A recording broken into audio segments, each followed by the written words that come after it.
নমস্কার বন্ধুরা, Bengali food and cook স্টাইলের আরও একটি নতুন পর্বে আপনাদের সকলকে স্বাগত জানাই।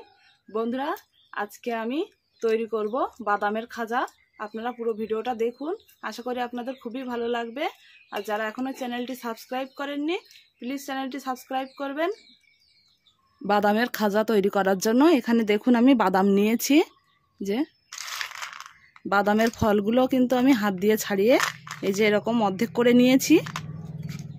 এখানে নিয়েছি চিনি আর নিয়েছি এলাচ গুঁড়ো। উনুনে কড়াই বসিয়ে দিয়েছি, এখন অল্প করে জল দেব।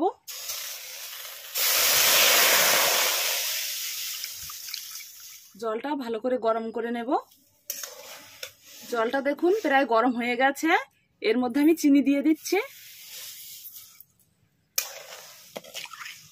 চিনিটা ভালো করে গলিয়ে নেব। চিনিটা দেখুন গলে গেছে আর জলটাও ফুটতে শুরু করেছে। এখানে যে এলাচ গুঁড়ো নিয়েছি, এলাচ গুঁড়োটা এখন দিয়ে দেবো।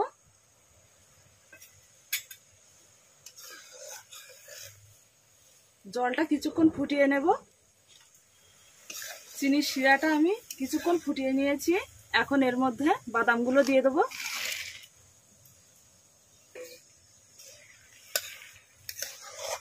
বাদামটা চিনির শিরার মধ্যে দিয়ে দিয়েছি। এখন ভালো করে জ্বালিয়ে নেব। চিনির শিরায় বাদাম দিয়ে দেখুন আমি অনেকক্ষণ জাল করে নিয়েছি। আর চিনির শিরাটা কিন্তু এখনো অনেকটাই হালকা আছে, এটা এখনো একটু জাল দিয়ে ঘন করে নিতে হবে। বাদামটা দেখুন এখানে আমার জাল করে নেওয়া হয়ে গেছে। আর এটা এরকম সময়ে কিন্তু নামিয়ে নিতে হবে, এটা রেখে দিলে কিন্তু জমে যাবে।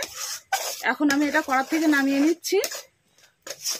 এটা আমি এখন কড়ার থেকে একটা থালার মধ্যে নামিয়ে নিচ্ছি।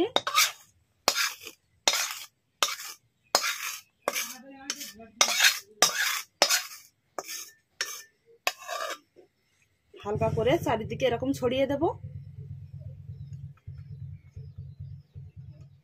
এটা কিন্তু এভাবে কিছুক্ষণ রেখে দিলে এটা শক্ত হয়ে যাবে। খাজাটা দেখুন পুরোপুরি কিন্তু ঠান্ডা হয়ে গেছে আর এটা জমে শক্ত হয়ে গেছে। এটা এখন থালার থেকে তুলে নিতে হবে, তাহলে কিন্তু খাজা খাওয়ার জন্য রেডি হয়ে যাবে। আর এই বাদামের খাজা খেতে কিন্তু খুবই ভালো লাগে।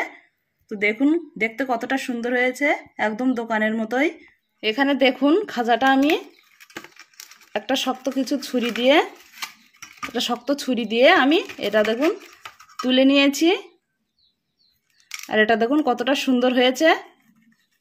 বন্ধুরা দেখলেন তো কত সহজেই বাড়িতে দোকানের মতো বাদামের খাজা তৈরি করে নিলাম। আর দেখুন বাদামের খাজাটা দেখতে কিন্তু খুবই সুন্দর হয়েছে। যে আর এটা কিন্তু খেতে খুবই ভালো লাগে।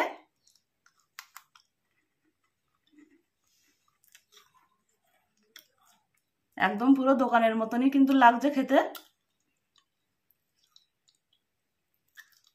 আপনারাও এভাবে বাড়িতে বাদামের খাজা বানিয়ে খাবেন, দেখবেন খুবই ভালো লাগবে।